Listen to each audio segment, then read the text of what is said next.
ಬೆಳಗಿನ ಬೆಳಕು. ಅರಣ್ಯಕಾಂಡ 7ನೇ ಅಧ್ಯಾಯ 9ನೇ ವಾಕ್ಯ. ಕೇಹಾತ್ಯರು ಭಾಗ 9. ದೇವಸನ್ನಿಧಿಯ ರೊಟ್ಟಿಯ ಮೇಜು ಭಾಗ 3. ನಮ್ಮ ಕಳೆದ 2 ಅಧ್ಯಯನಗಳಲ್ಲಿ ನಾವು ದೇವಸನ್ನಿಧಿಯ ರೊಟ್ಟಿಯ ಮೇಜಿನ ಬಗ್ಗೆ ನೋಡಿದ್ದೇವೆ. ಅದರ 3 ಹೆಸರುಗಳು, ಅದನ್ನು ನಿರ್ಮಿಸಿದ ರೀತಿ, ಅದರ ಮೇಲೆ ಏನಿರಿತ್ತು ಮತ್ತು ಕೇಹಾತ್ಯರ ಕುಟುಂಬ ಒಂದು ತಲೆಮಾರುಗಳಿಂದ ಆ ರೊಟ್ಟಿಯನ್ನು ಬೇಯಿಸುವ ರಹಸ್ಯವನ್ನು ಹೇಗೆ ಕಾಯ್ದುಕೊಂಡಿತು ಎಂಬುದನ್ನು ಅಭ್ಯಸಿಸಿದ್ದೇವೆ. ಇಂದು ನಾವು ಇನ್ನೊಂದು ಹೆಜ್ಜೆ ಮುಂದೆ ಹೋಗೋಣ. ಆ ಮೇಜಿನ ಪ್ರತಿಯೊಂದು ಭಾಗವು ಯಾವುದನ್ನು ಸೂಚಿಸಿತು ಎಂಬುದನ್ನು ನಾವು ನೋಡೋಣ. ಅಪೊಸ್ತಲ ಪೌಲನು ಕೊಲೊಸ್ಸೆಯವರಿಗೆ 2ನೇ ಅಧ್ಯಾಯ 17ರಲ್ಲಿ ಹೀಗೆ ಬರೆದಿದ್ದಾನೆ: ಆಹಾರದ ನಿಯಮಗಳು, ಹಬ್ಬಗಳು, ಸಬ್ಬತ್ಗಳು ಇವು ಬದಲಿರುವುಗಳ ನೆರಳಾಗಿವೆ. ಆದರೆ ವಾಸ್ತವವು, ಅಂದರೆ ಇದರ ನಿಜವು ಕ್ರಿಸ್ತನಲ್ಲಿದೆ. ನೆರಳು ಯಾವಾಗಲೂ ಆ ನೆರಳನ್ನು ಬೀರುವ ವಸ್ತುವಿನ ಬಗ್ಗೆ ಏನಾದರೂ ಹೇಳುತ್ತದೆ. ನೀವು ಅದರ ಆಕಾರ, ಬಾಹ್ಯ ರೇಖೆ ಮತ್ತು ಚಲನೆಯನ್ನು ನೋಡಬಹುದು, ಆದರೆ ನೆರಳು ಆ ವಸ್ತುವಲ್ಲ. ದೇವಸನ್ನಿಧಿಯ ಮೇಜು ಕೇವಲ ನೆರಳಾಗಿತ್ತು. ಇಂದು ನಾವು ಆ ನೆರಳು ಯಾರಿಂದ ಬಿತ್ತು, ಆ ಶರೀರವನ್ನು, ಅಂದರೆ ಆ ನೆರಳಿನ ನಿಜವನ್ನು ನೋಡೋಣ. ಈ ಮೇಜಿನ ಪ್ರತಿಯೊಂದು ಚಿಕ್ಕ ವಿವರವು ಮುಂದಿನ ಯಾವುದೋ ಒಂದನ್ನು ಸೂಚಿಸುತ್ತಿತ್ತು. ಯಾವುದೂ ಆಕಸ್ಮಿಕವಾಗಿರಲಿಲ್ಲ, ಅರ್ಥವಿಲ್ಲದೆ ಯಾವುದನ್ನೂ ಅಲಂಕಾರಕ್ಕಾಗಿ ಮಾಡಿರಲಿಲ್ಲ. ನಾವು ಇದನ್ನು ಎಚ್ಚರಿಕೆಯಿಂದ ಅಧ್ಯಯನ ಮಾಡಿದಾಗ ಈ ಮೇಜು ಸಂಪೂರ್ಣವಾಗಿ ಕ್ರಿಸ್ತನು ಹುಟ್ಟುವ ಶತಮಾನಗಳ ಮೊದಲೇ ಮರ, ಚಿನ್ನ, ಹಿಟ್ಟು ಮತ್ತು ಸಾಂಬ್ರಾಣಿಯ ಮೂಲಕ ಚಿತ್ರಿಸಿದ ಆತನ ಭಾವಚಿತ್ರವಾಗಿತ್ತು. ಅದರ ವಿವರಗಳನ್ನು ಒಂದೊಂದಾಗಿ ಬಿಡಿಸಿ ನೋಡೋಣ. ಮೇಜನ್ನು ಜಾಲಿ ಮರದಿಂದ ಮಾಡಲಾಗಿತ್ತು. ಇದನ್ನು ಶಿತ್ತೀಮ್ ಮರವೆಂದು ಕರೆಯುತ್ತಾರೆ. ಇದು ಮರುಭೂಮಿಯ ಅತ್ಯಂತ ಗಟ್ಟಿಯಾದ ಮತ್ತು ಬಾಳಿಕೆ ಬರುವ ಮರವಾಗಿದೆ. ಇದು ಕೊಳೆಯುವುದಿಲ್ಲ, ಇದು ಸೊಟ್ಟಗಾಗುವುದಿಲ್ಲ ಅಥವಾ ಬಾಗುವುದಿಲ್ಲ. ದಶಕಗಳ ಕಾಲ ಮರುಭೂಮಿಯ ತೀವ್ರ ಶಾಖದಲ್ಲಿದ್ದರೂ ಇದು ಕ್ಷಯಿಸುವುದಿಲ್ಲ.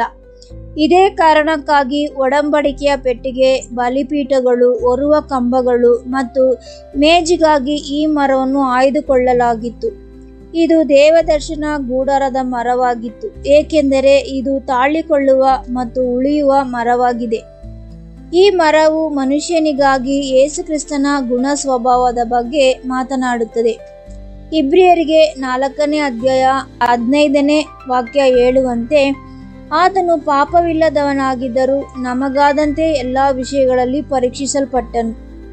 ಮರುಭೂಮಿಯಲ್ಲಿ ಕೊಳೆಯದ ಮರವು ಪ್ರಲೋಭನೆ, ಒತ್ತಡ ಅಥವಾ ಸಂಕಷ್ಟಗಳ ಅಡಿಯಲ್ಲಿ ಕ್ಷಯಿಸಿದ ಗುಣ ಸ್ವಭಾವದ ಚಿತ್ರಣವಾಗಿದೆ. ಆತನು ಜನರ ಮುಂದೆ ಹೇಗಿದ್ದಾನೋ ಹಾಗೆಯೇ ಏಕಾಂತದಲ್ಲೂ ಇದ್ದನು. ಶತ್ರುಗಳಿಗೆ ಹೇಗಿದ್ದನೋ ಸ್ನೇಹಿತರಿಗೆ ಹಾಗೆಯೇ ಇದ್ದನು. ಹಳ್ಳಿಯ ಶಾಂತ ವಾತಾವರಣದಲ್ಲಿದ್ದಂತೆ ಶಿಲುಬೆಯ ತೀವ್ರ ಒತ್ತಡದಲ್ಲೂ ಅದೇ ರೀತಿಯಾಗಿದ್ದನು. ಯಾವುದೇ ಅಸ್ಥಿರತೆ ಅಥವಾ ಅಂತರಂಗದ ಕಪಟತನವು ಆತನಲ್ಲಿರಲಿಲ್ಲ. ಆ ಮರವು ವ್ಯಕ್ತಿತ್ವವು ಅಚಲವಾಗಿತ್ತು. ಜಾಲಿ ಮರವು ಈ ಚಿತ್ರಣವನ್ನು ಇನ್ನಷ್ಟು ಆಳವಾಗಿಸುತ್ತದೆ. ಇದು ನೀರು ಹೇರಳವಾಗಿರುವ ಅಥವಾ ಫಲವತ್ತಾದ ಮಣ್ಣಿನಲ್ಲಿ ಬೆಳೆಯುವುದಿಲ್ಲ. ಇದು ಮರುಭೂಮಿಯಲ್ಲಿ ಕಷ್ಟದ ಪರಿಸ್ಥಿತಿಯಲ್ಲಿ ಬೆಳೆಯುತ್ತದೆ.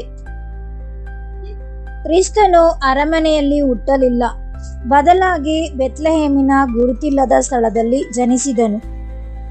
ಆತನು ಸವಲತ್ತುಗಳ ಮಧ್ಯೆ ಬೆಳೆಯಲಿಲ್ಲ, ಬದಲಾಗಿ ನಜರೇತಿನ ಒಬ್ಬ ಬಡಗಿ ಅಥವಾ ಕುಶಲಕರ್ಮಿಗಳ ಮನೆಯಲ್ಲಿ ಬೆಳೆದನು.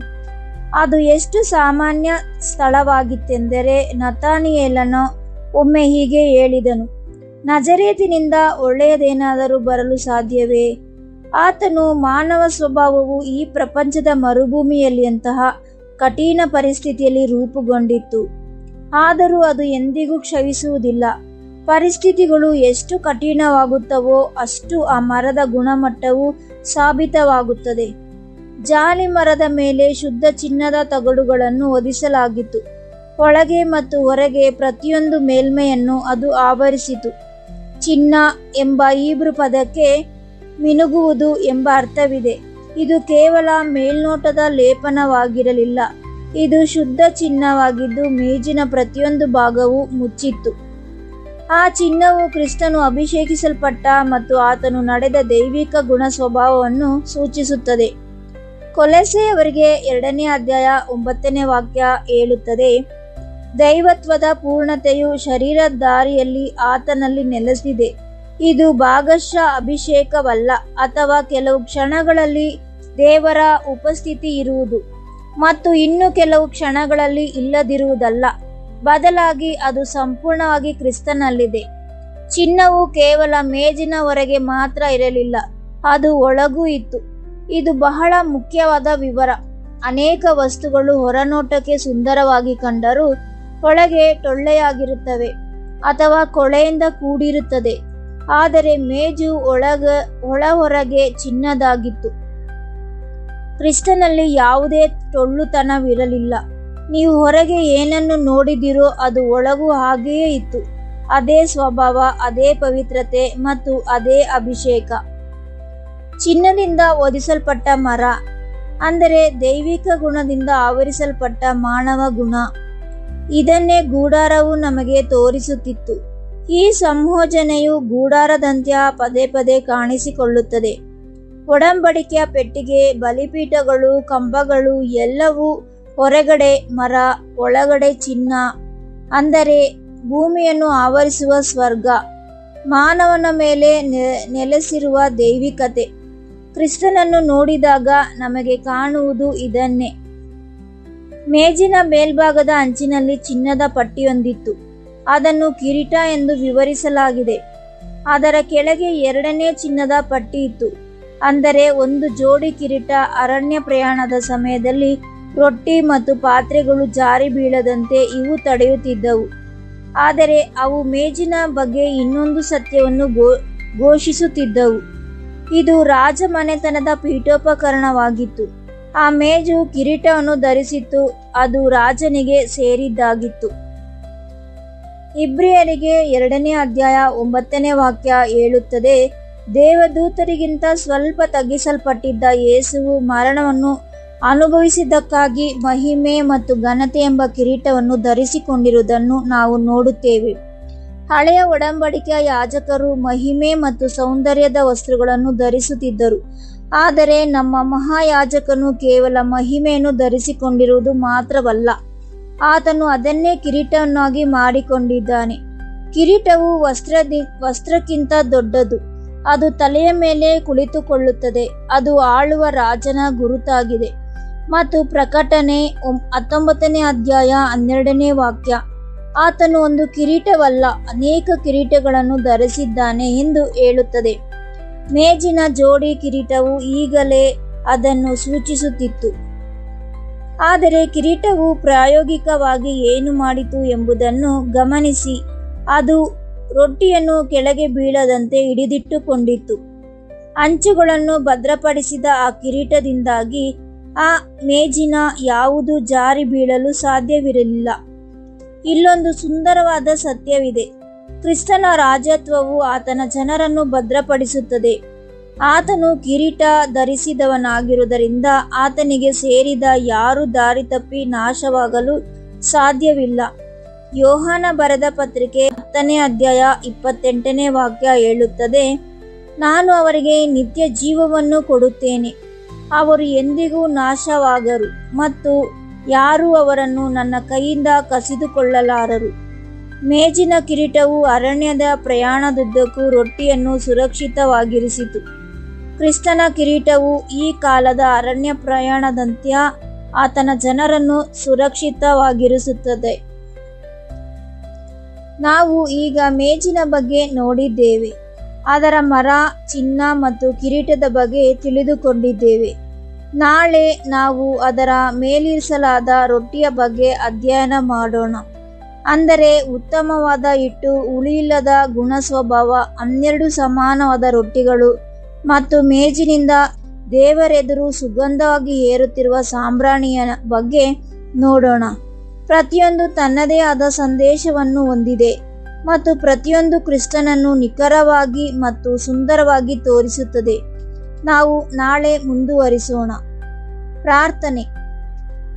ಯೆಹೋವನೇ, ಸಮಸ್ತವನ್ನು ತುಂಬಿರುವ ಮತ್ತು ಯಾರ ಮಹಿಮೆಯನ್ನು ಯಾವುದು ಒಳಗಾಗಲಾರದೋ ಅಂತಹ ನಿನಗೆ ಸ್ತೋತ್ರವಾಗಲಿ. ಆದರೂ ನೀನು ಮೊದಲು ದೇವದರ್ಶನ ಗುಡಾರದಲ್ಲಿ, ನಂತರ ಆಲಯದಲ್ಲಿ, ತರುವಾಯ ನಿನ್ನ ಪುತ್ರನಲ್ಲಿ ಮತ್ತು ಈಗ ನಮ್ಮೊಳಗೆ ವಾಸಿಸಲು ಆಯ್ದುಕೊಂಡಿದ್ದಿ ಪವಿತ್ರನೇ. ನೀನು ಅರಣ್ಯದಲ್ಲಿ ಒಂದು ಮೇಜನ್ನು ಸಿದ್ಧಪಡಿಸಿ ಅದನ್ನು ಚಿನ್ನದಿಂದ ಹೊದಿಸಿ ಜೋಡಿ ಕಿರೀಟದಿಂದ ಅಲಂಕರಿಸಿ ಎಂದಿಗೂ ತೀರದ ರೊಟ್ಟಿಯನ್ನು ಅದನ್ನು ತುಂಬಿಸಿದ್ದಿ. ಒಂದು ದಿನ ನಾವು ನಿನ್ನ ಪುತ್ರನ ಯಾರೆಂದು ಅರ್ಥ ಮಾಡಿಕೊಳ್ಳಲಿ ಎಂದೇ ನೀನು ಇದನ್ನು ಮಾಡಿದಿ. ಆತನೇ ಪ್ರತಿಯೊಂದು ನೆರಳಿನ ವಾಸ್ತವವಾಗಿದ್ದಾನೆ ಎಂಬುದಕ್ಕಾಗಿ ನಾವು ನಿನಗೆ ವಂದಿಸುತ್ತೇವೆ.